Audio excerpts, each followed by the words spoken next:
Bonjour à tous et à toutes. Donc, bienvenue dans ce webinaire d'information du dispositif de financement en cascade Citadel.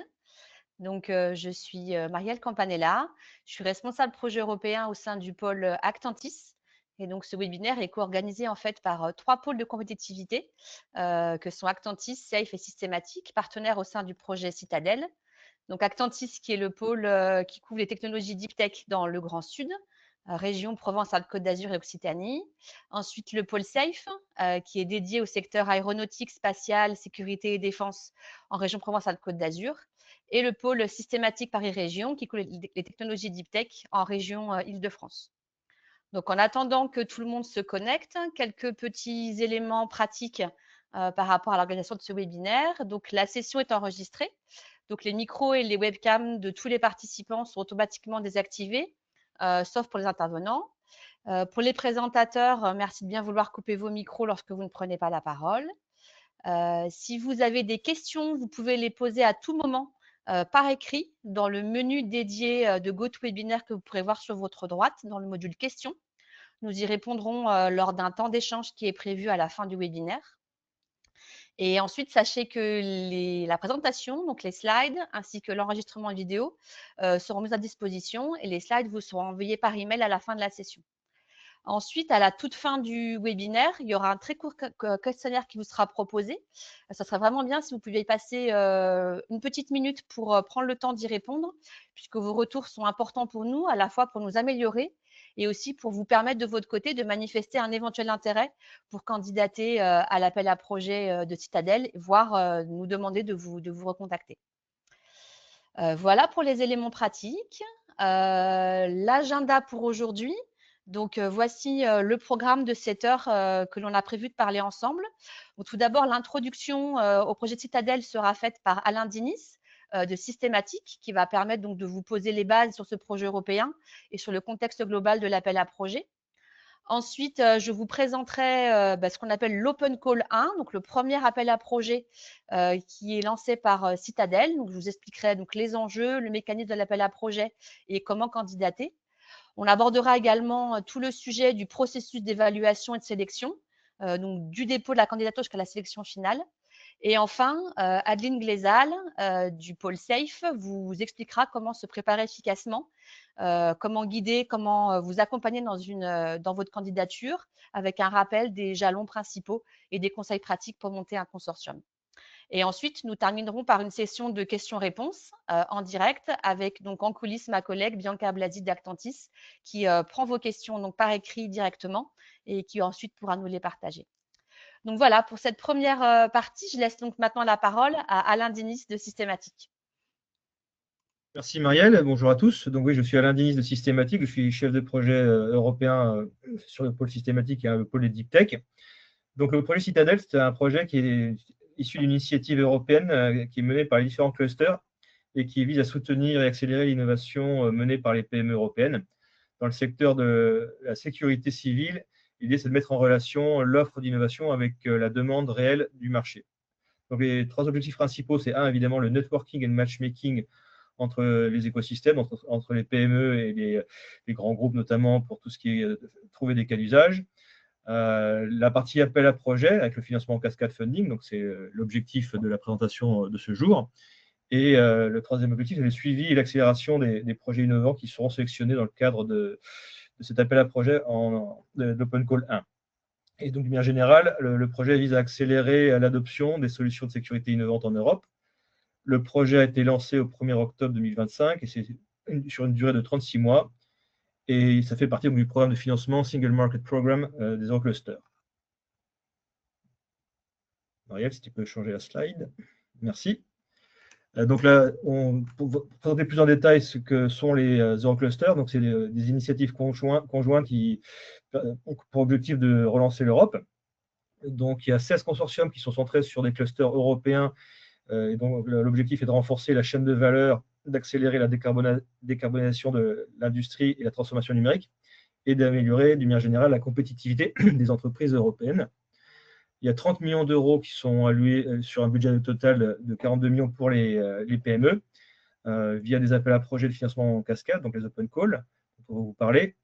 Et les objectifs sont de favoriser l'innovation et l'adoption des technologies de pointe, de renforcer les capacités dans les secteurs stratégiques et finalement d'impulser une transformation de l'Europe vers une économie durable, numérique et résiliente. Et là, vous voyez les projets sélectionnés dont Citadel fait partie.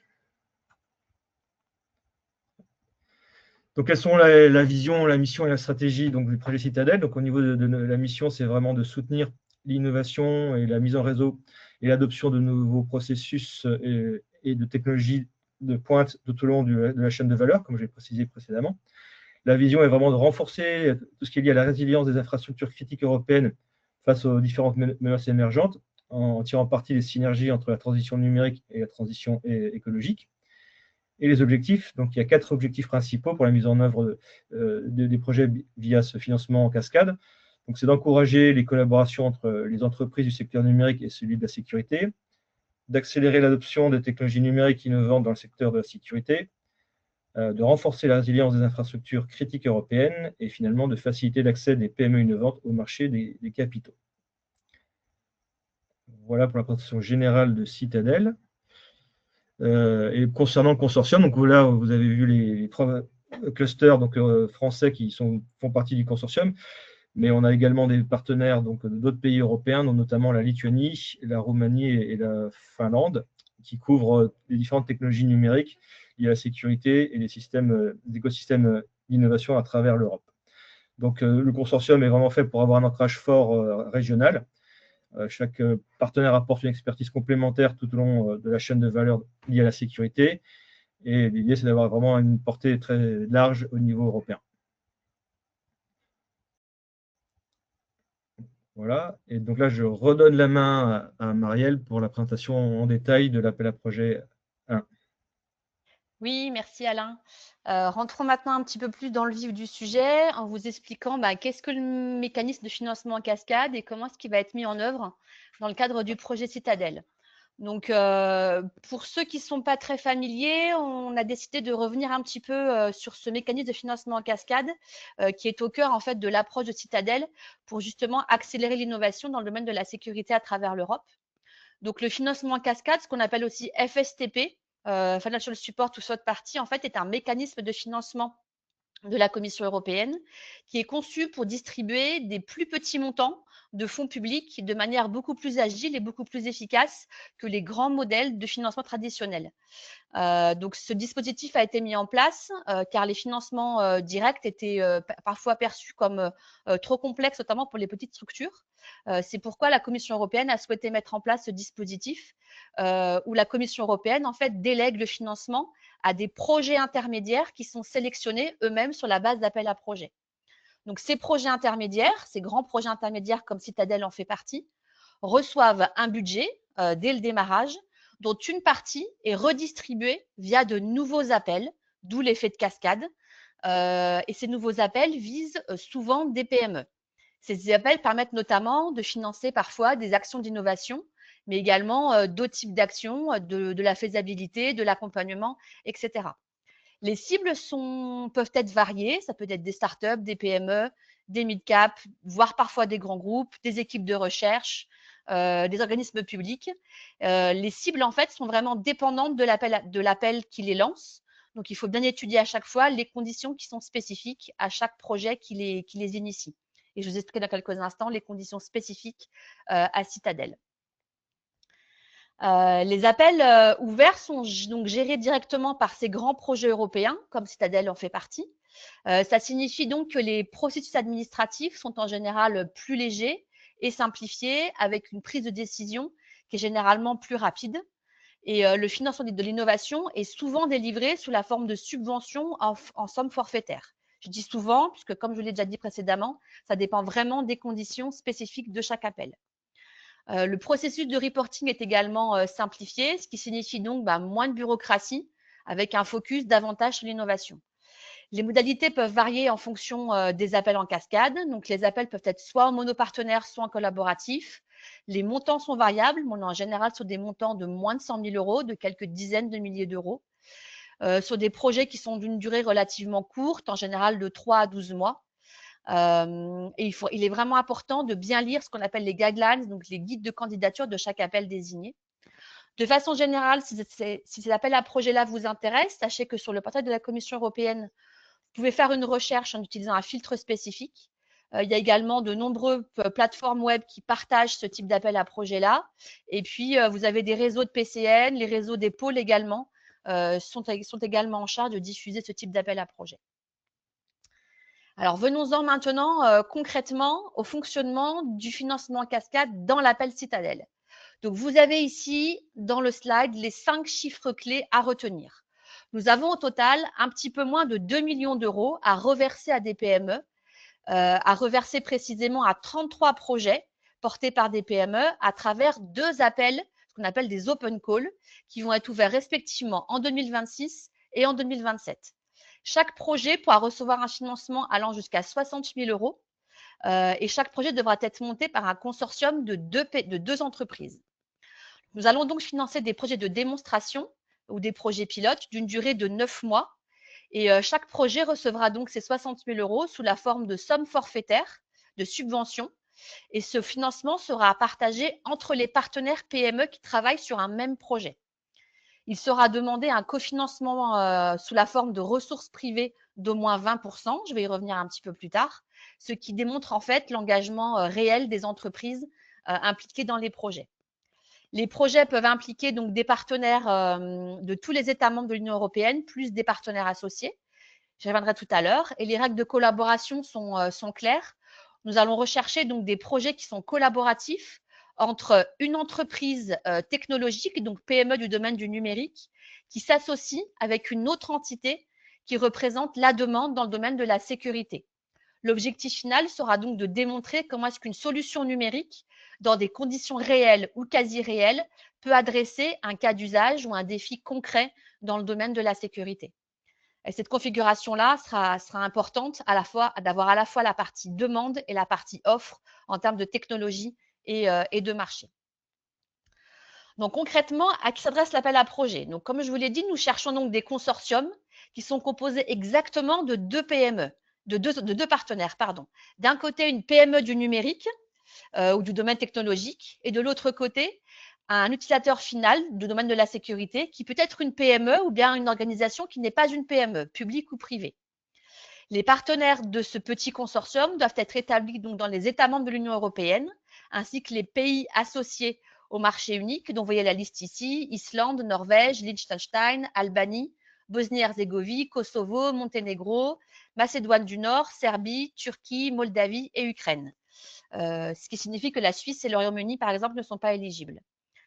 Nous encourageons vraiment activement les partenariats transfrontaliers. Donc, si vos 2 partenaires viennent de pays différents, vous pourrez recevoir un point de bonus supplémentaire à l'évaluation, parce que la dimension européenne, bien entendu, est importante pour nous et pour la Commission européenne. Cela signifie que des partenariats strictement nationaux, par exemple entre 2 entités françaises, sont également complètement éligibles. Un point qui est critique et vraiment important, seules les PME sont éligibles au financement. Donc, si votre partenaire numéro 2 est un utilisateur final du domaine de la sécurité qui n'est pas une PME, bien entendu, il peut participer en tant que donneur d'ordre et porteur d'un cas d'usage. Cependant, la subvention ira exclusivement vers le partenaire numéro 1, vers la PME. Et ensuite, concernant le cofinancement, vous aurez besoin de démontrer que vous apportez au moins 20% de sources financières privées. Cela pourra être couvert soit par une ressource financière propre à la PME, par exemple des capitaux propres, soit par un financement externe garanti. Cependant, point important, les contributions en nature, les valorisations de coûts de personnel ou les contributions non monétaires ne comptent pas. Ici, la Commission européenne demande vraiment d'avoir un engagement réel monétaire pour ce cofinancement de 20%. Ensuite, concernant le type de projet attendu. Donc, comme je vous l'ai dit, notre objectif est de pouvoir sélectionner 17 projets d'innovation menés par des PME qui contribuent en fait à travers de 5 dimensions importantes. Le premier, c'est l'innovation technologique. Nous cherchons donc des projets qui démontrent en fait et qui valident des solutions de sécurité avancées dans des domaines comme l'IA, l'IoT, la photonique et l'optique, la cybersécurité et la communication. L'objectif est vraiment de pouvoir accélérer l'adoption et le déploiement de ces technologies dans le domaine de la sécurité selon des cas d'usage bien déterminés. Le deuxième sujet porte sur les bénéfices opérationnels de la sécurité. Il sera important que vos solutions puissent améliorer, par exemple, les capacités de détection des menaces, renforcer la résilience des infrastructures critiques, ou bien améliorer la réponse aux urgences et améliorer la sécurité dans les environnements urbains, par exemple, y compris la gestion de foule et la sécurité des grands événements. Troisième volet, l'impact économique et l'impact sur le marché. Ici, nous sommes en fait intéressés par des projets qui soutiennent en fait une commercialisation assez rapide, qui permettent de créer de nouvelles opportunités économiques pour les entreprises et qui permettent aussi de renforcer la compétitivité des entreprises au niveau européen dans le domaine de la sécurité. Le quatrième point porte sur l'impact sociétal et de façon générale la politique européenne. Il sera important ici que votre projet puisse améliorer aussi la confiance du public envers les technologies dans le domaine de la sécurité, tout en tirant parti des objectifs de la transition verte et de la transition numérique et cadré aussi correctement avec les grandes politiques européennes. Enfin, il sera aussi important que votre projet puisse générer de bonnes pratiques au niveau européen, également présenter un cas d'usage intéressant dans le domaine de la R&D avec des stratégies d'innovation qui sont pertinentes dans le domaine de la sécurité. Par rapport au niveau de maturité technologique, il sera important d'avoir des projets qui, en entrée, ont un TRL au moins de niveau 5, voire niveau 6, comme au niveau minimum. Et ensuite, que le financement Citadel puisse permettre au projet d'avoir au moins un échelon supplémentaire dans le TRL, c'est-à-dire porter des projets à un TRL 5-6 au moins à un niveau 6-7. Ça signifie qu'on se concentre réellement sur des technologies qui sont assez proches d'une maturité, qui sont assez proches du marché en termes de maturité. Concernant maintenant les différentes technologies qui sont attendues. Nous avons ciblé 5 grands domaines. Donc, premièrement, toutes les technologies de l'IoT, des objets connectés. Ici, on s'intéressera donc à toutes les technologies, par exemple, qui portent sur les capteurs intelligents, sur les applications en Edge AI, sur les systèmes, par exemple, de surveillance environnementale, et également sur tous les systèmes connectés qui permettent de détecter des risques donnés. Le deuxième sujet technologique porte sur la photonique et l'optique. Donc là, ici, ça inclut toutes les applications de vision par ordinateur, de robotique avancée, de capteurs optiques intelligents et également toutes les technologies de reconnaissance d'images, par exemple. Le troisième sujet porte sur l'IA, l'analyse de données. Donc ici, l'idée sera de proposer des projets qui portent, par exemple, sur des outils d'analyse prédictive, sur des systèmes de la décision, des systèmes de jumeaux numériques, également des systèmes de prédiction de risques alimentés par des données. On y trouve bien entendu ensuite toutes les technologies qui sont associées à la cybersécurité, avec les systèmes de détection de menaces cyber, les technologies de prévention d'attaques cyber, également les technologies blockchain pourront être présentes ici, et toutes les technologies de protection d'infrastructures numériques. Et enfin, le dernier sujet portera sur la connectivité, donc toutes les plateformes cloud, les systèmes de communication sécurisés, les plateformes de réponse aux urgences et tous les mécanismes d'échange de données protégées. Ces catégories ne sont pas rigides. Les exemples ici qui sont indiqués sont des exemples.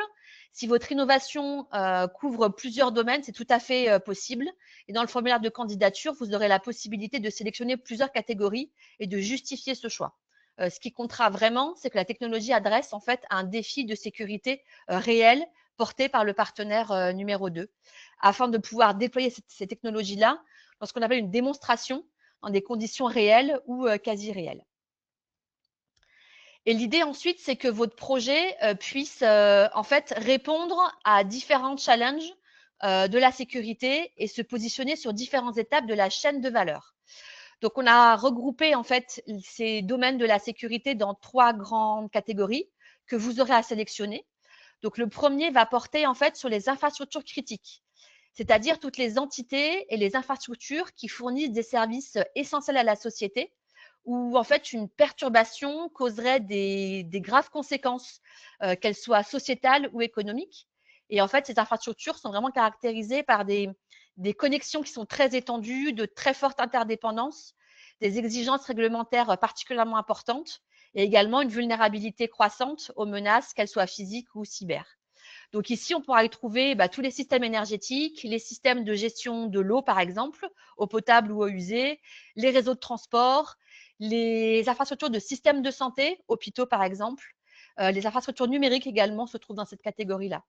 Ce sont vraiment des infras qui représentent, si je puis dire, la colonne vertébrale de la société en Europe et leur sécurité est vraiment primordiale, d'où l'idée de les rassembler sur une thématique commune. Le deuxième sujet ensuite porte sur la résilience. Ici, dans la thématique résilience, on trouve en fait la protection dans le cadre de catastrophes, que ce soit des catastrophes naturelles, par exemple incendie, inondation, tremblement de terre, etc. Et également la gestion des catastrophes liées à des risques technologiques. On retrouvera ici notamment tous les thèmes liés à la transition environnementale qui va avoir des impacts sur ces risques-là, et également toutes les thématiques de continuité de service en cas de situation de crise. Et enfin, le troisième sujet porte sur l'environnement urbain, c'est-à-dire les espaces urbains. Et donc ici, ce thème inclut la sécurité des villes intelligentes dans des préoccupations de durabilité, développement durable, et également les défis que représente le milieu urbain de par la grande densité de population, la gestion des foules et également la gestion de grands événements publics, des grands rassemblements, des manifestations sportives, événements, concerts, etc. Donc l'idée ici, c'est que votre projet puisse aborder au moins l'une de ces trois catégories. Vous pouvez également sélectionner plusieurs et vous aurez à justifier également votre choix dans le cadre de votre dossier de candidature. Vous serez également demandé à ce que votre dossier soit positionné sur l'une des 5 étapes de la chaîne de valeur que vous voyez ici. Donc, l'évaluation de risque, la prévention, la détection, la réponse en cas d'incident sécuritaire et ensuite le retour à la normale. Donc, vous aurez à vous positionner sur l'un de ces 3 cas d'usage et sur l'une de ces 5 étapes à minima de la chaîne de valeur de la sécurité. Maintenant qu'on a abordé le sujet un peu technique et opérationnel, quelques mots sur la façon dont le financement dans Citadel est monté. Donc, le financement maximum, comme je vous l'ai déjà dit, sera de 60 000 € par projet, qui n'est disponible que pour les PME, pas pour les entités qui n'ont pas ce statut de PME. Le financement est fourni sous la forme de subvention, ce qu'on appelle une subvention forfaitaire, lump sum. Et donc, le taux de financement est de maximum 80% du coût total du projet.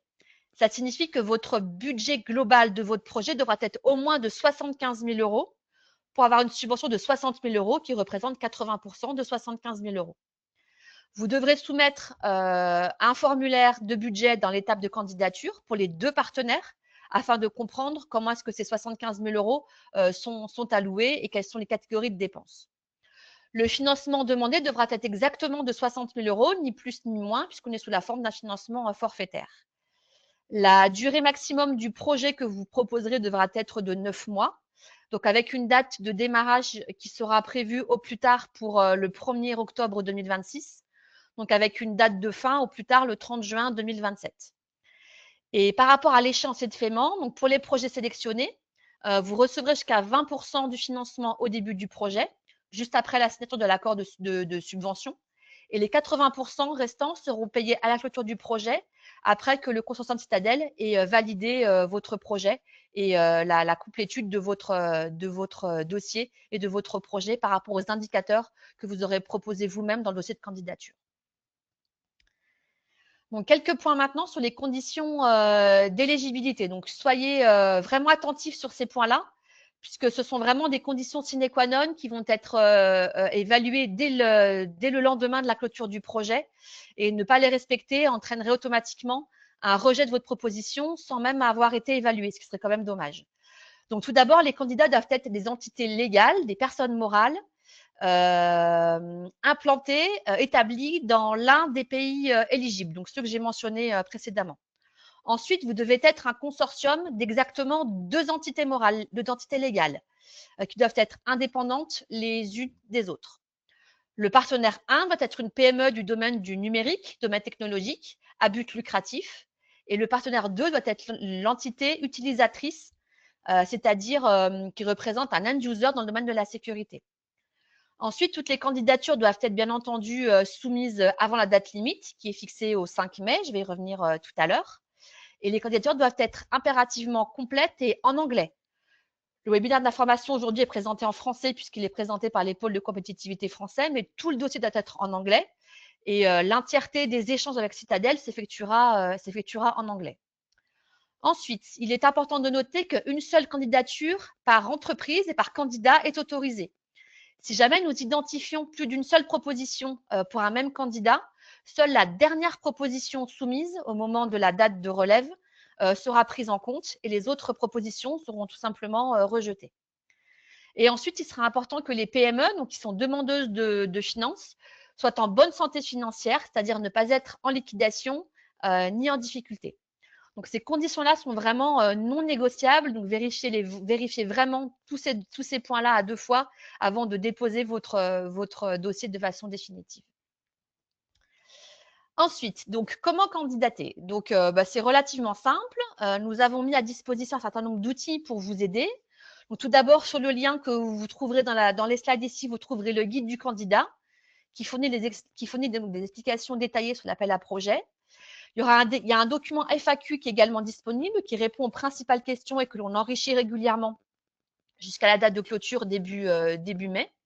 Et ensuite, il y a un document, un modèle de candidature qui est disponible pour que vous puissiez découvrir le type de contenu à préparer pour soutenir votre proposition. Mais ce document-là est uniquement à titre d'information. Vous devez vraiment compléter votre proposition en ligne sur la plateforme dont je vais vous parler maintenant. Donc, il existe une plateforme qui est donc un portail de candidature qui s'appelle citadel.grandeplatform.com. Donc, via cette plateforme-là, vous pouvez vous créer un compte, saisir en ligne toutes les informations qui sont requises en utilisant divers champs de texte, de menus déroulants et de formats d'entrée. Dans ce même document, vous serez également invité à compléter les indicateurs, les KPI, contre lesquels votre projet sera validé s'il est sélectionné, ainsi que le plan de travail détaillé, établi en tâches et en livrables. Et ce sera ces points-là qui seront utilisés si votre projet est sélectionné. Via la même plateforme, vous pourrez également déposer des documents supplémentaires qui vous sont demandés au format PDF. Donc, vous aurez à compléter une auto-évaluation de viabilité financière, donc il est obligatoire pour les PME, ainsi qu'une auto-évaluation du statut de PME pour s'assurer que votre entreprise a bien le statut de PME au sens européen du terme. Donc, ces 2 documents sont obligatoires et vous avez aussi de façon facultative la possibilité d'ajouter des lettres de soutien, notamment de la part de end-users qui seraient intéressés par votre projet. Vous pouvez préparer votre proposition en amont. Vous pouvez revenir en ligne autant de fois que vous le souhaitez, jusqu'à la date limite. Vous pouvez également redéposer votre proposition plusieurs fois jusqu'à la date de clôture de l'appel, donc le 5 mai. Nous vous encourageons vraiment à compléter ce formulaire avec le plus grand soin et la plus grande précision possible.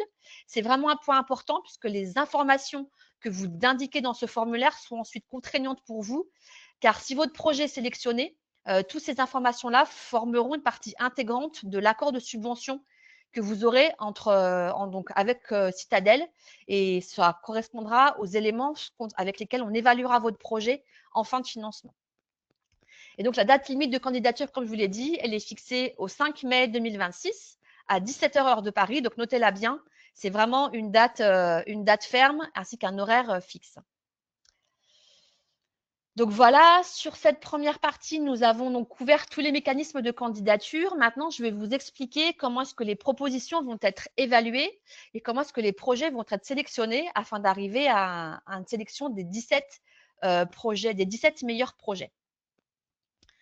Donc, le diagramme ci-dessous vous présente la modalité d'évaluation en 6 étapes qui vont donc se dérouler du mois de mai au mois de juillet. Donc, tout d'abord, en étape 1, nous allons vérifier l'éligibilité de votre candidature. Donc, tous les éléments que je vous ai mentionnés précédemment. Nous allons vérifier les exigences de base et les candidatures qui seront non éligibles seront immédiatement rejetées sans évaluation. Ensuite viendra l'étape numéro 2, l'évaluation externe. Donc, au moins 2 experts indépendants qui auront été sélectionnés par Citadel, mais indépendants du consortium Citadel, auront en charge de relire vos dossiers et de noter vos propositions selon trois critères principaux. Donc, excellence, l'impact et l'implémentation, c'est-à-dire la mise en œuvre, avec une échelle de 0 à 5. Et à la suite de ça, une fois qu'on aura les résultats des évaluations de chaque expert, nous créerons une liste de classement des propositions qui auront atteint le seuil minimal de 10 sur 15. J'y reviendrai juste après.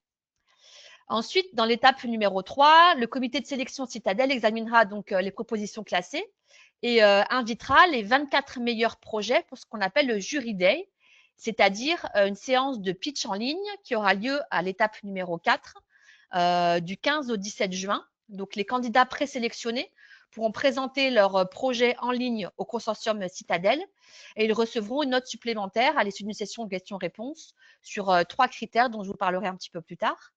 À la suite de ça, on va combiner les notes d'évaluation externe avec les notes du jury pour créer donc le classement final et les 17 meilleurs projets seront sélectionnés et invités à entrer dans la phase de contractualisation. Et c'est à ce moment-là où en fait nous vérifierons encore une fois l'éligibilité des entreprises, notamment leur existence légale, la situation financière des participants, et elles seront invitées ensuite à signer l'accord de subvention pour pouvoir démarrer le projet. Une liste d'attente sera également mise en place et sera activée éventuellement si nécessaire, si des partenaires quittent ce processus à n'importe quelle étape.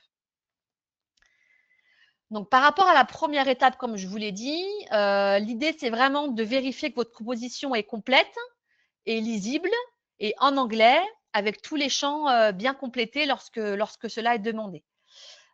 Si la proposition n'est pas complète ou si des sections sont difficiles à lire, elle sera rejetée à cette étape et il n'y aura hélas pas de seconde chance pour corriger cela. Donc, comme je vous l'ai dit, tout cela se ferait via le formulaire en ligne citadel.grandeplatform.com. Vous devez aussi, bien entendu, inclure la déclaration sur l'honneur qui est à cocher à la fin de la proposition et tous les documents joints requis, donc en particulier la déclaration PME et le document de vérification de la viabilité financière. Sans cela, le rejet sera également automatique. Concernant les critères d'évaluation, donc après avoir vérifié l'éligibilité de base, votre proposition entrera dans la phase d'évaluation où elle sera évaluée par au moins 2 experts externes indépendants du consortium de Citadel. Donc, les notes attribuées iront sur une échelle de 0 à 5 sur chacun des 5 critères, donc excellence, impact et implémentation mise en œuvre. Et pour passer cette étape, votre proposition doit obtenir au moins 3 sur 5 à chacun des critères individuellement et au moins 10 sur 15 sur le score total. Et comme je vous l'ai dit tout à l'heure, c'est à ce stade-là que le point de bonus supplémentaire pourra éventuellement mis en place si votre consortium de 2 partenaires proviennent de 2 pays éligibles différents afin de récompenser la dimension de collaboration européenne qui est également valorisée au sein de Citadel. Donc, par rapport au premier critère, donc le critère d'excellence, ce critère-là, en fait, vaut 5 points comme tous les autres. Le premier point qui va être évalué, ça va être la solidité et la pertinence des objectifs. Donc, dans quelle mesure est-ce que vos objectifs déclarés s'alignent bien avec le champ de l'appel à projet et est-ce que vos objectifs sont réalistes et bien définis. La crédibilité des indicateurs va également être évaluée ici. Donc, comment est-ce que vous mesurez le succès? Est-ce que les indicateurs, les KPI que vous proposez pour mesurer les résultats technologiques sont bien suffisamment à la fois crédibles et atteignables? Le troisième point porte en fait sur les aspects concrets de l'approche technique. Donc ici, on vous demande vraiment de ne pas être vague. Les évaluateurs veulent vraiment comprendre en quoi est-ce que l'approche technique est concrète et bien décrite. Expliquez vraiment ce que vous allez faire et non pas uniquement ce que vous souhaitez faire. Ensuite, le quatrième point, c'est la cohérence des TRL. Donc, les évaluateurs ici s'attacheront à vérifier que la progression du niveau de maturité technologique de votre projet a bien du sens. Si vous passez d'un TRL, par exemple, 6 à un TRL 7, est-ce que c'est bien pertinent par rapport à votre projet dans un timing de 9 mois? Et enfin, le cinquième point va porter sur le caractère innovant. Qu'est-ce qui est réellement innovant dans votre solution et pourquoi est-ce que c'est différent de ce qui existe déjà sur le marché? Le deuxième critère ensuite va porter sur la notion d'impact, également sur 5 points. Donc, est-ce que le premier point porte sur la pertinence industrielle et le marché? Donc, est-ce que votre projet s'aligne avec des défis sécuritaires clés en Europe? Est-ce que votre projet est pertinent pour le secteur de la sécurité? Est-ce qu'il y a un réel potentiel d'utilisation et d'adoption par les utilisateurs finaux? L'idée, c'est vraiment de prouver que des organisations de sécurité sont intéressées par votre solution. Le deuxième point va porter sur la contribution au renforcement de la compétitivité et à l'innovation. Donc, comment est-ce que votre projet contribue à renforcer la compétitivité au niveau européen? Pensez vraiment ici à l'avantage compétitif que vous avez sur l'échelle d'un marché européen. La dimension environnementale et sociétale sera également évaluée ici avec 3 sous-composants. Donc, tout d'abord, en quoi est-ce que votre projet contribue à la transition verte et à la transition numérique? Est-ce que c'est une solution qui est économe en énergie? Est-ce que c'est une solution qui est durable, qui est éventuellement bas carbone? Ensuite, quel sera l'impact sociétal de votre solution? Est-ce qu'elle permettra de renforcer, par exemple, la sécurité publique? Est-ce qu'elle permettra de protéger les citoyens ou bien d'améliorer la résilience urbaine? Et ici, on s'attachera aussi à évaluer les aspects éthiques qui sont particulièrement importants, de confidentialité et aussi de responsabilité sociale. C'est particulièrement important si votre projet implique des solutions en IA ou des technologies de surveillance. Donc, réfléchissez avec soin à cette partie-là également. Et enfin, cette section évaluera aussi ce qu'on appelle la stratégie d'exploitation et la gestion de la propriété intellectuelle. Donc, quel est votre plan pour exploiter les résultats et comment est-ce que vous protégez votre propriété intellectuelle et quelle sera l'opportunité marché que vous avez à l'issue du financement Citadel. Et enfin, le dernier thème, ça va être l'implémentation, c'est-à-dire la mise en œuvre. Donc, la cohérence du plan de travail, c'est-à-dire est-ce que votre plan de travail est réaliste? Est-ce que les tâches que vous proposez sont suffisamment bien décrites? Et est-ce que le calendrier que vous proposez est raisonnable pour un projet de 9 mois, par exemple? On va aussi étudier l'évaluation des risques. Est-ce que vous avez identifié des risques techniques ou bien des risques opérationnels? Et est-ce que vous avez établi des stratégies particulières pour faire face à ces éventuels risques? C'est particulièrement important ici puisqu'en fait, on va se concentrer sur des projets de démonstration qui peuvent représenter un risque donné. Donc, c'est le moment ici de pouvoir élaborer ce point-là. On va aussi évaluer ici l'adéquation du consortium. Donc, est-ce que les membres de votre équipe sont appropriés pour mener à bien ces tâches? Est-ce que vous avez l'expertise nécessaire? Est-ce qu'il y a une bonne complémentarité entre les partenaires du consortium? La dimension européenne va aussi être évaluée ici. Alors, au-delà du fait du pays d'appartenance des partenaires, l'idée, c'est aussi de pouvoir voir quelle est votre intention d'exploitation à travers les marchés européens, s'assurer aussi que vous ne répondez pas à une problématique qui est purement locale, mais qui est bien une thématique européenne globale et que vous avez pensé à un marché européen et pas uniquement un marché local ou national. Ensuite, tout ce qui est efficacité du plan de travail et rentabilité sera aussi étudié ici.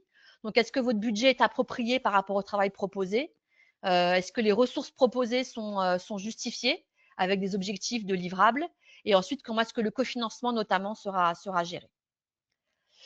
À l'issue de ça, donc, les évaluateurs externes auront donc noté vos candidatures et on va créer donc une liste de classement qui va donc nous donner un classement initial. En cas d'égalité entre les propositions, on a prévu quelques critères de déblocage. Donc, le premier critère pour départager des propositions ex aequo sera le score impact, puis le score implémentation, puis le score excellence. Et si jamais on arrive encore à une égalité à l'issue de ces 3 notations, la priorité sera donnée à des projets qui portent au moins un partenaire qui viennent des derniers États membres qui ont intégré l'Union européenne, donc les 13 États que vous voyez ici, afin de pouvoir refléter l'engagement de la Commission européenne et le nôtre de soutenir l'innovation à travers toute l'Europe, y compris les États membres les plus récents. Et donc, à l'issue de ça, sur la base de ce classement, les 24 meilleurs projets seront invités au Jury Day de Citadel, donc qui aura lieu les 15, 16 et 17 juin en ligne. Donc, la participation au moins d'un membre du consortium de votre projet sera nécessaire. Lors de ce Jury Day, vous aurez la possibilité de pitcher votre projet sélectionné devant le jury Citadel, qui sera donc composé des membres du comité de sélection du projet. Et donc, vous aurez l'occasion de présenter votre projet, suivi d'une séance de questions-réponses, où le jury pourra poser des questions afin de pouvoir approfondir votre proposition. Le jury donc notera votre proposition sur la base de 3 critères supplémentaires qui valent chacun 4 points pour les 2 premiers et 1 point pour le dernier. Le premier, c'est la qualité de l'équipe, donc l'expertise et l'expérience de votre équipe, la crédibilité de vos compétences et aussi la confiance que l'on peut avoir en votre équipe. Le deuxième point porte sur l'adéquation avec les objectifs de Citadel.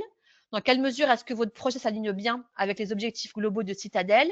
Et est-ce que vous adressez correctement les défis de sécurité identifiés, et également en lien avec les thématiques de transition verte et transition numérique?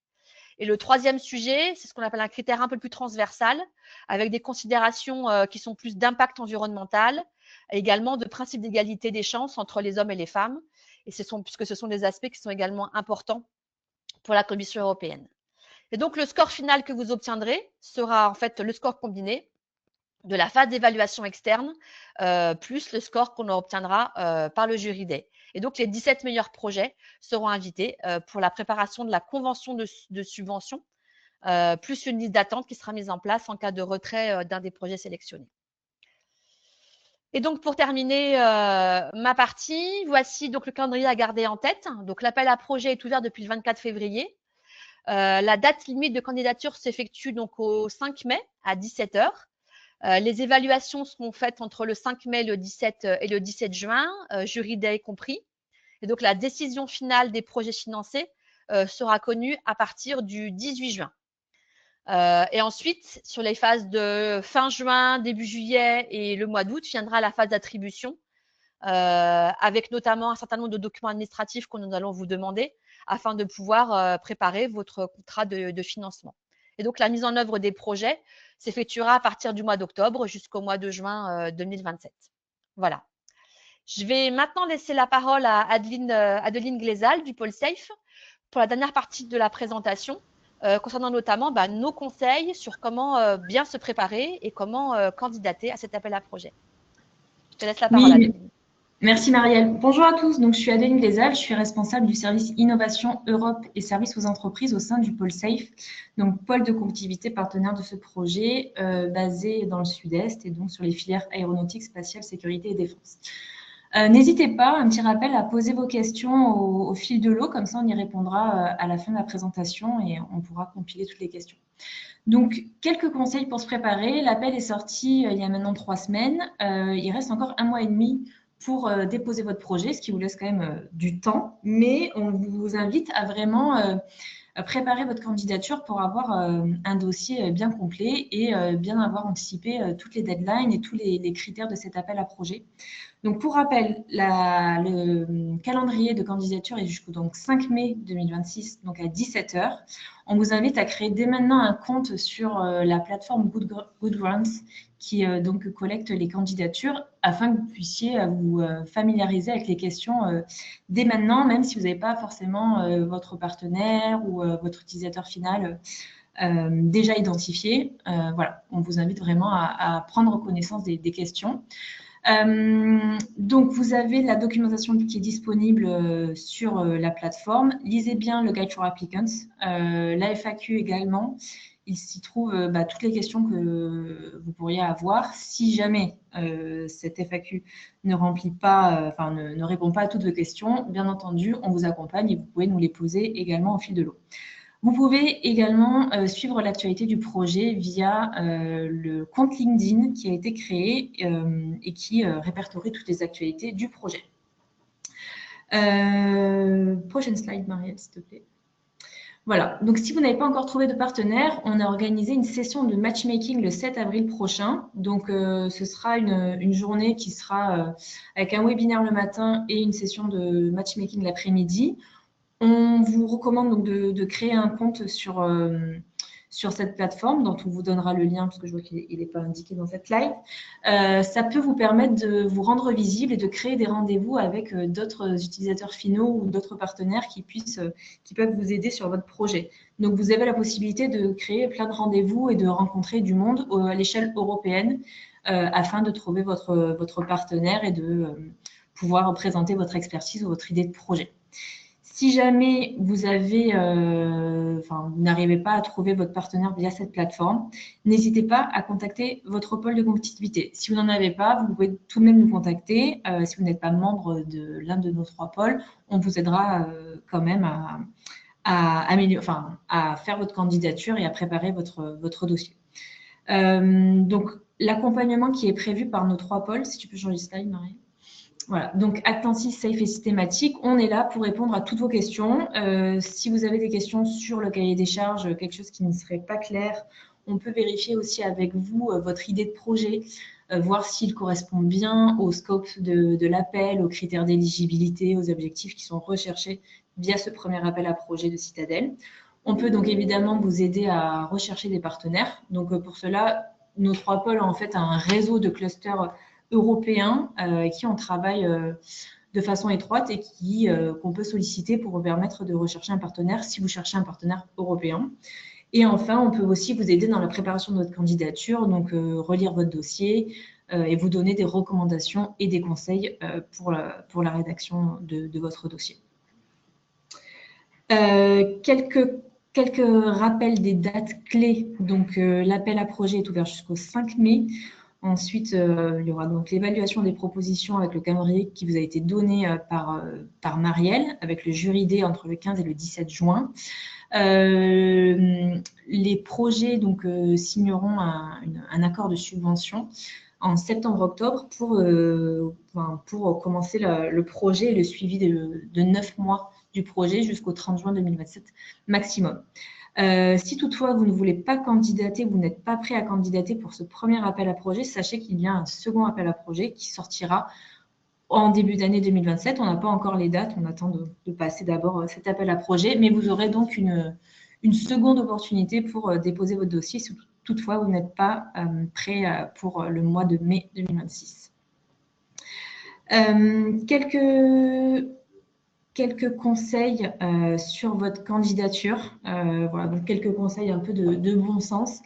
Donc, prenez le temps de vraiment bien lire le formulaire et les questions qui vous sont demandées parce que, comme l'a dit ma collègue Marielle, ce que vous allez indiquer dans la préparation de votre projet va faire foi une fois que vous êtes sélectionné et que vous êtes financé. Donc, ce que vous indiquez dans votre formulaire de candidature, c'est ce qui va faire foi et va être suivi lors de la mise en place et l'implémentation de votre projet pendant les 9 mois. Vérifiez bien que votre projet réponde bien aux problématiques qui sont adressées par l'appel à projet de Citadel, et notamment aussi dans les domaines, les 3 domaines qui font partie de l'appel à projet. Vérifiez bien votre éligibilité. Les critères sont explicites et sont dans le cahier des charges. Vérifiez également qu'il n'y ait pas de conflit d'intérêts.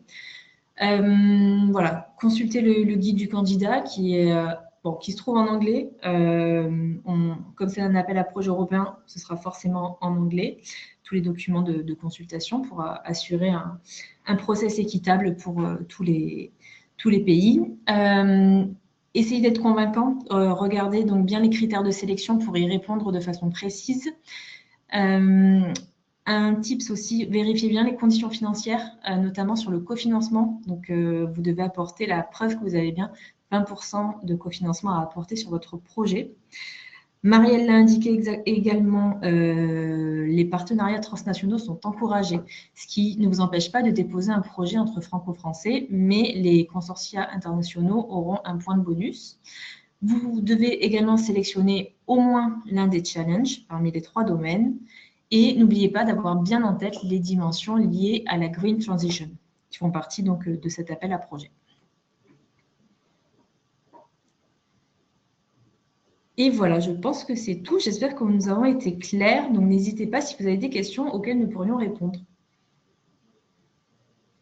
Oui, merci Adeline. Voilà pour les éléments qu'on avait à vous communiquer.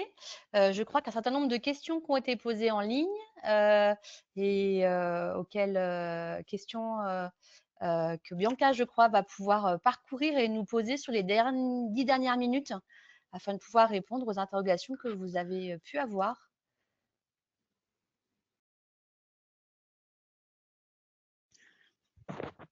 Oui, vous m'entendez?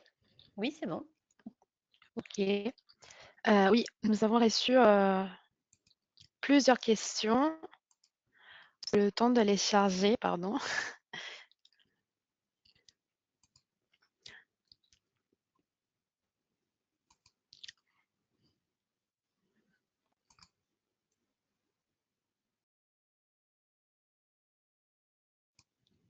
À l'issue de la session, cet après-midi, nous allons vous adresser un email avec les présentations et on vous mettra également un lien vers la FAQ qui a déjà été complétée, qui comporte déjà des réponses à de nombreuses questions qui avaient été posées, précédemment. Donc, ce sera aussi un document de travail intéressant pour vous. Est-ce que tu as eu la liste de questions, Bianca? Oui. Une des premières questions est comment les financements, du coup les 60 000 euros, peuvent être divisés entre les deux parties. S'ils doivent être divisés entre les deux membres du consortium de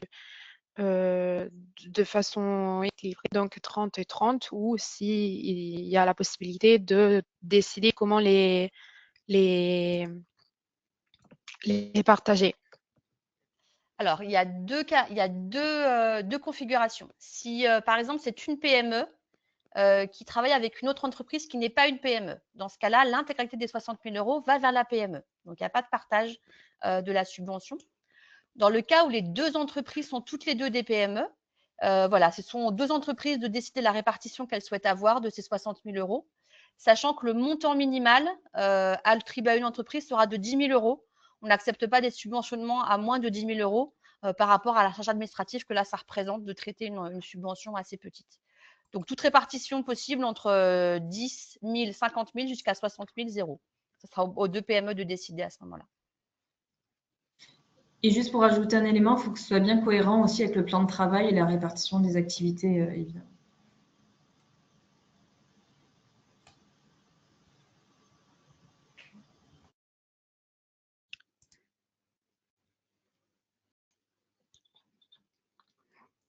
Très bien. Il y a une autre question concernant le partage de la liste des PME présentes aujourd'hui et qui cherchent des partenaires sur le volet intelligence artificielle.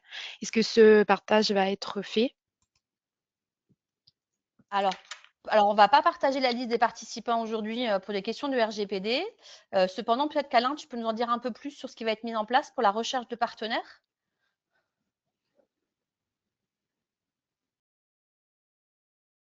Mais le micro.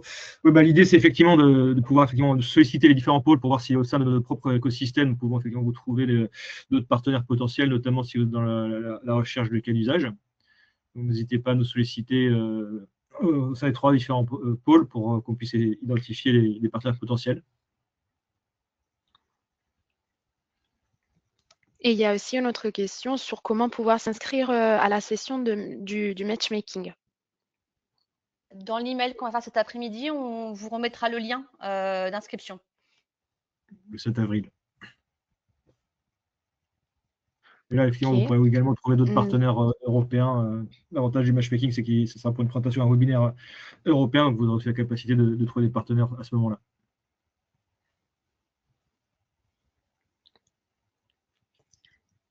Une autre question. Pourriez-vous détailler les options de sous-traitance?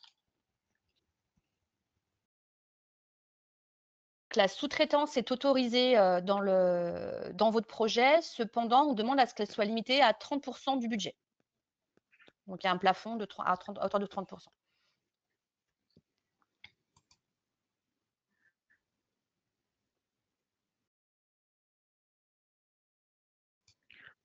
Ok, je pense que on arrive à la fin des questions.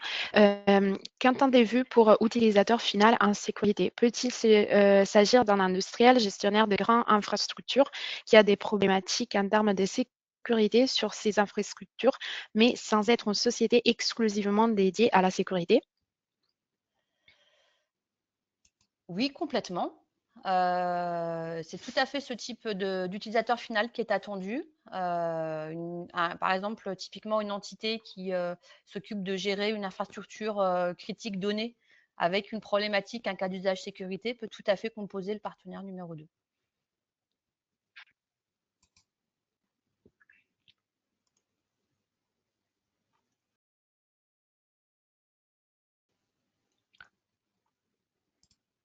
Ok, dernière question, je pense après on a fait le tour.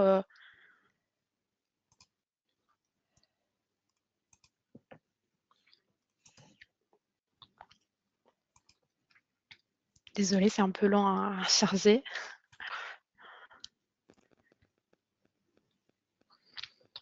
Cet appel couvre-t-il des infrastructures maritimes critiques? Les thématiques du deuxième appel seront-elles les mêmes? Alors, pour les infrastructures maritimes, oui, ça peut être le cas. Tout ce qui est, par exemple, système énergétique offshore peut tout à fait trouver sa place. Les infrastructures portuaires font partie des systèmes de transport.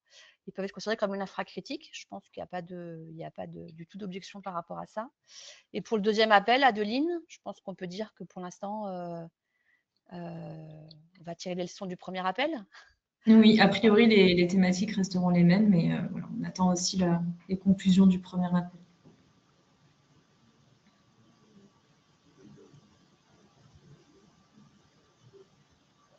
Est-ce qu'il y a d'autres questions? Je pense que Pour le c'est moment, nous bon. avons fait le tour. Est-ce que... Ouais, j'en vois juste une peut-être, Bianca, qui a été posée au tout début. Le consortium doit être entre deux entreprises, TPE plus grand groupe, ou peut-être fait par TPE plus organisme public type DGA. Alors, les deux configurations sont possibles, TPE plus grand groupe, TPE plus organisme public, on peut avoir aussi TPE plus PME. Par rapport à la DGA, on va juste mettre des précautions sur la thématique défense. Je ne sais pas si tu veux ajouter ça, Adeline, quelque chose sur le sujet où je m'en charge. Non, donc les applications doivent être exclusivement civiles dans le cadre de cet appel à projet. Et voilà. Super. Il peut y avoir éventuellement des applications duales, mais ce sera uniquement le volet civil de l'application duale qui sera pris en compte. On ne peut pas financer d'applications à vocation sécurité de défense, par exemple, puisque le fonds européen qui nous alimente n'est pas lui-même un fonds défense.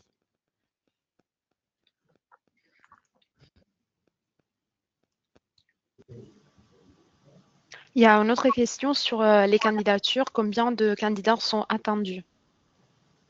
Alors, pour l'instant, on n'a pas de retour d'expérience puisque c'est le premier appel Citadel que l'on lance. Donc, on ne pourra pas vous donner de chiffres par rapport à ça. On aura un retour d'expérience l'année prochaine par rapport au premier appel.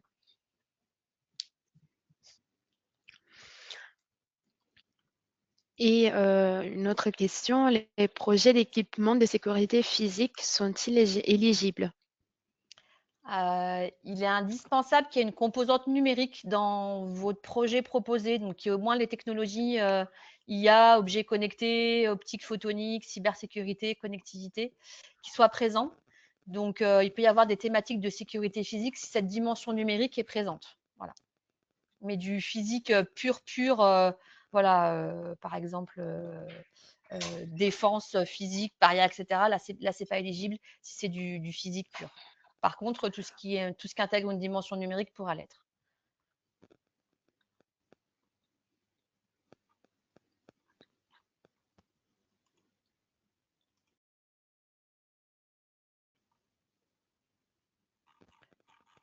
Je pense qu'on a fait à peu près le tour des questions qui ont été posées, si je ne me trompe pas. J'ai accès à la console également. Oui. Et puis, on arrive à l'heure, à la fin de cette heure. Donc, le timing est parfait.